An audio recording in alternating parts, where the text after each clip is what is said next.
고강도의 회초리를 지금 요 종아리에 맞았다라고 우리가 생각을 해야 된다. 그렇지 않고서는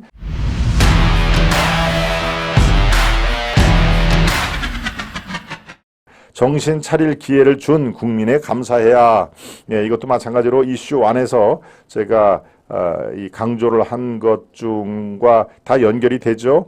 네, 만약에 저는 어느 방송에서 제가 이런 말씀을 드렸습니다. 이번 강서구청장 선거에서 우리가 아슬아슬하게 지거나 또 아슬아슬하게 이기거나, 이 아슬아슬한 얘기는 대개 5%포인트 이내로 지거나 이기면은 뭐 큰 차이가 없다라고, 그래서 이제 아슬아슬이라는 수식어를 붙일 수가 있는데요. 만약에 그런 결과가 나오면은 당에는 정말 변화의 그 물꼬가 트일 수가 없는 것이죠.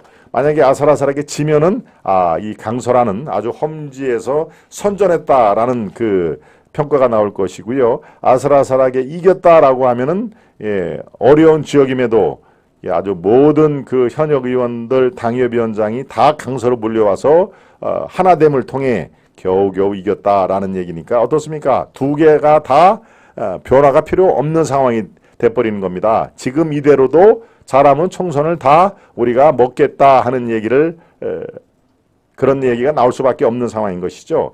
자, 만약에 그렇다면요, 변화와 혁신, 제가 얘기 드렸습니다마는 비대위의 전권을 행사하는 비대위에 준하는 그런 그 총선 혁신 프로그램, 그리고 총선 기획단, 이것이 출범을 곧 할 텐데, 이게 그냥 물에 물 탄 듯 술에 술 탄 듯, 이른바 보여주기식 그런 혁신 프로그램이 될 수밖에 없는 상황입니다. 왜?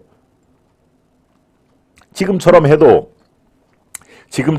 다 국민들이 수긍을 하고 많은 지지를 보내주기 때문에 큰 효과가 볼 수가 없는 상황인 것입니다. 그러니까 바로 강서구청장 하나 저쪽에 내주고, 강서구청장 물론 뭐 중요한 자리이면 하면 강서구청 한 민주당에 내주고 정말 아주 이런 충격요법으로 17.2%포인트가 지는 대참사가 일어났다, 참패였다 하는 게 이른바 이 6개월 뒤에 총선에서는 아주 고강도의 예방주사 또는 회초리를 맞은 그런 효과를 내면 된다 하는 얘기입니다. 바로 그 얘기입니다. 바로 정신 차릴 기회를 국민께서 이 딱 6개월 앞둔 상황에서 국민께서 허락을 해서 이런 결과를 냈기 때문에 국민들이 오히려 고강도의 예방주사를 당에 주사를 하고 회초리로 때린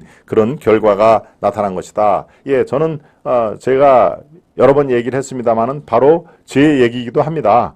고강도의 아주 강도 높은 예방주사를 우리가 맞았다. 그리고 정말 이 3일, 4일 호호 불어가면서 치료를 해도 아물지 않을 정도로 고강도의 회초리를 지금 요 종아리에 맞았다라고 우리가 생각을 해야 된다. 그렇지 않고서는 변화의 동력이 있을 수가 없습니다. 지금 이 같은 상황에서 이 얘기를 한 분이 바로 송상현 교수도 똑같이 이런 얘기를 합니다. 그 기사를 지금 여러분들 보고 계시는데요. 대통령은 더 낮추고 더 포용을 해야 한다. 정신 차릴 기회를 준 국민에 감사를 해야 된다 하는 얘기를 저 송상현 서울대 명예교수가 얘기를 했습니다. 아마 이 보수파에 애정이 있고 하는 분들은 생각이 방향 같을 겁니다. 정말 이번 기회에 정신을 차려야 된다. 그래서 그 총선 6개월을 앞두고 그 기회를 준 국민에게 오히려 감사를 해야 된다 하는 얘기입니다. 그러니까 외교적으로 이뤄낸 성과가 우리 국민들이 풍성하게 그 열매를 따먹는 때가 있을 것이다. 아마 1, 2년 뒤이면은 외교적으로 윤 대통령이 이뤄낸 성과, 이것이 그대로 대한민국에 돌아올 날이 있을 것이다. 그게 국민에게 전달되려면 여러 해 걸릴 수가 있기 때문에 지금 현재 지지율 반영이라든가 이런 거는 매우 지금 더디게 이루어질 수가 있어도 이번에 정신 차릴 기회를 따끔하게 내려준 국민에게는 오히려 감사를 해야 된다 하는 얘기를 그래서 할 수밖에 없는 상황인 것이죠. 제가 아까 이슈 1에서 드린 말씀하고 큰 차이가 없습니다. 바로 무기력한 여당에 대한 그런 따끔한 얘기도 있었죠. 어떻게 여당이 대통령실만 바라보고 있느냐. 이번에 아까 누굽니까? 김태우 구청장 얘기도 했습니다마는 비록 대통령실에서 사면복권이 전광석화처럼 이루어지고 또 이 공천도 한 번 더 기회를 주는 게 좋겠다라고 해도 안 됩니다. 지금 상황이 절대 그렇게 녹록하지가 않습니다. 만약에 그렇게 생각을 한다면 김태우 후보에게는 내년 4월 총선이 있으니까 총선에는 강서에 가불병 3개가 있습니다. 강서에 지역구 구민들이 많기 때문에 지역구가 가불병 3개가 있기 때문에 그때 기회를 줘도 늦지 않습니다. 그렇지만 이번에는 세술은 세 부대에 담아야 됩니다. 또는 우리가 이 후보를 내서는 안 될 것 같습니다. 우리가 구청장 한석은 그냥 양보하는 게 오히려 많은 합리적인 상식을 갖고 있는 분들에게 지지를 얻을 기회입니다라고 조목조목 그렇게